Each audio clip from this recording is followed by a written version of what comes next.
Labour grandee Alan Milburn, has started a big debate by talking about a lost generation of young people facing a lifetime on benefits. Now, whilst this is not the first time anyone suggested it, it really has caught fire as a debate today. And I wonder, is it because the minimum wage is going up so much? Is it because national insurance is going up so much, particularly for young people? Is it the culture that's wrong, where, frankly, people just think it's not worth working, I'm as well off on benefits? Well, to examine some of the stats and just how serious this is, I'm joined in the studio by Liam Halligan, Telegraph columnist and author of When the Facts Change newsletter. Liam, I've just I've thrown a few ideas out there. Minimum wage. Let's talk minimum wage and how much it's gone up for young people. Well, the minimum wage is going up by about 16% in a single moment, and that's pricing out a lot of 18 to 20-year-olds from the labour market. A lot of employers, particularly in the service sector, where a lot of young people, whether they're students or going straight into the workforce, first rung on the ladder, they're being hammered by expensive electricity bills, employer national insurance contributions going up, then the minimum wage is going up, and young people are suffering. Our minimum wage now, Nigel, is pretty much the highest in the developed world, us and the French.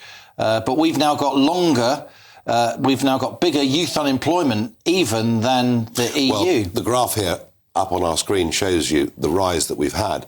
And remarkably, for the first time, we've overtaken the European Union with youth unemployment. For most of my life, when we've thought that a kind of flexible labour market, better employment practices meant we had an advantage in the UK. Our unemployment was generally lower, and our youth unemployment in particular was much, much lower. But it's now up at levels, we used to sort of shake our head and purse our lips at the Greeks and the Spaniards when they had 15, 20% youth unemployment. Well, that's what we have now got. The headline rate has gone up from 4.1 to 5.2 since August 2024, but the headline rate covers a multitude of sins, and it's particularly at the sharp end of the labour market for youngsters trying to get their start. And once you don't work, once you become a NEET, and that's the cultural not in education, employment or training, and we've got 1 million NEETs now. I'm afraid every month, every year you don't work as a youngster increases the probability that you're never going to work, and then you are being lined up by the state for a lifetime of expensive dependency. Alan Milburn's talking about. And Alan Milburn's a thoughtful guy. He shouldn't just be dismissed. He was a kind of new Labour firebrand, very much on the right of the Labour Party. Nobody's fool. I'm glad he's doing this, and he's also got a reputation for if the leadership don't listen to him, then he'll tell journalists what he's saying. So we can expect a few fireworks. He won't be ignored. There's nothing more important than keeping your money and your identity safe online. And with so many VPN options available, choosing the right one can be pretty daunting. But this video's sponsor, ExpressVPN, is making the choice easier for GB News viewers. ExpressVPN is offering up to 75% off, plus 4 extra months free. That's top-level security from just £2.49 a month, and you're covered by their 30-day money-back guarantee. So just click the link in this video's description or scan the QR code now. Remember, when you're online, you are often sharing personal data, so hackers can steal your information, your passwords, your photos, and your bank details in just seconds. But ExpressVPN encrypts your connection, making it virtually impossible for hackers to access your personal information. So why choose ExpressVPN? Well, it couldn't be easier to use. With just one click, you are protected. And ExpressVPN uses military-grade AES 256 encryption, which is the same standard trusted by the US government to guard their classified information. With their new tiered plans, you can protect up to 14 devices at once and manage passwords securely. Live chat support is available 24/7, and it typically connects you in under a minute with a real person. Click the link in this video's description or scan the QR code to get up to 75% off ExpressVPN, plus 4 months extra for free. Start protecting yourself today with ExpressVPN. He won't be ignored. But Liam, if we say, right, minimum wage must be cut, we must get rid of the £5,000 level that employers start paying NI. That was crazy. When she lowered that, to help young people back into work, we'll be told it's a return to slavery. Once you give people something, taking it back's very difficult. Well, I mean, of all the people on the panel, Nigel, you're going to need to think about this, obviously, because, the next British government, whoever it is, I'm not saying it's going to be you, but I look at the polls just as you do, they've got a really difficult time because taking stuff away from people when it's become too expensive is very difficult. And the same goes for benefits. But guess what? The British public, right, when they feel they need grown-ups who are fiscally prudent, like in 79, like in 2010, they will vote for that fiscal responsibility. They won't talk about it, and you won't hear much about it on the BBC, but the British public will vote for fiscal responsibility, and I feel we're coming to that time. Point. And Kwasi, it's a social disaster, this, isn't it? Yeah, it's terrible. I mean, Liam sketched out very well the problem. I would put it even more dramatically. I mean, you put taxes up, you drive away wealth creators, you put taxes on employment up, you increase the minimum wage.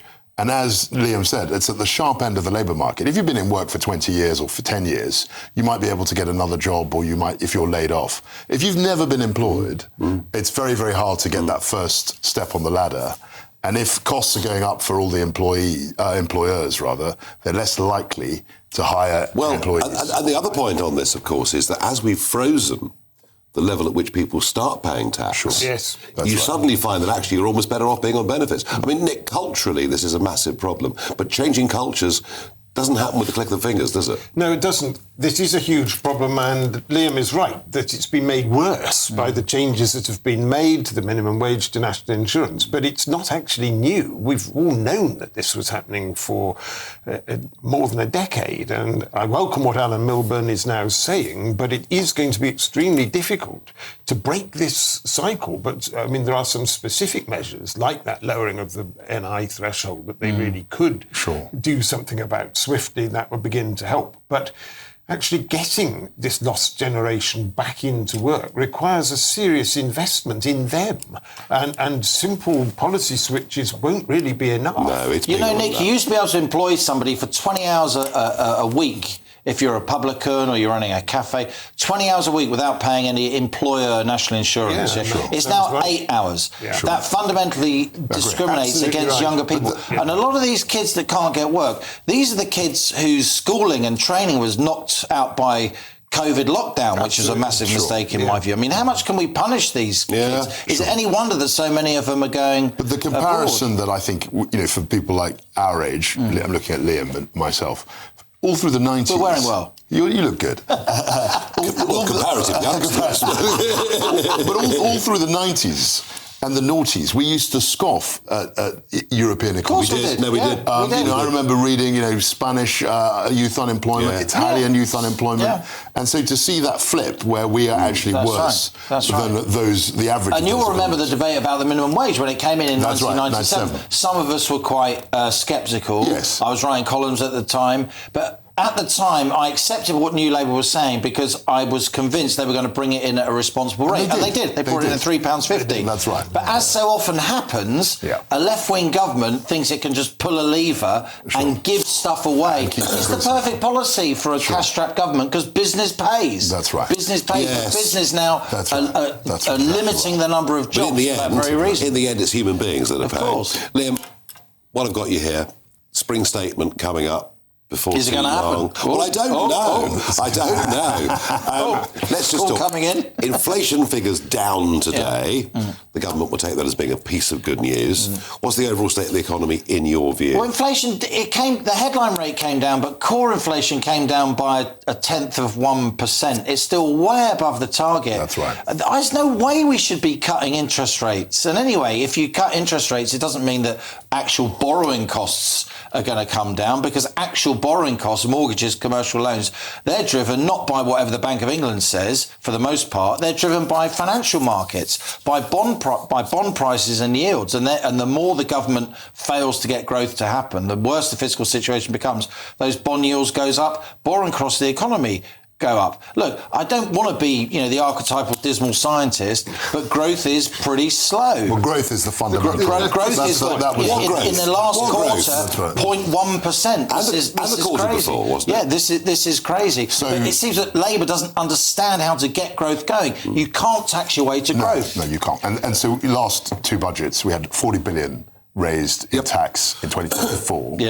and then we had 26 billion raised in 2025. Massive. And all, Liam will shed light on it, but all the numbers I'm seeing and reading is that there'll be even more tax rises later. So you'll have 3 years in a row of tax rises. So of course they can't touch spending. They can't even touch the rate of increase of spending because the left won't have it. That's right. It's a mess. Final thought, Nick. Do you feel as pessimistic about the economy as these guys? Well, growth is the problem. It's stubbornly low. We really haven't got things going at all. They came into office saying they weren't going to raise taxes, they weren't going to borrow more, and they weren't going to get closer to the European market. So how the devil they thought they were going to? It was a mystery from the outset. Well, I mean, that really rather sums up.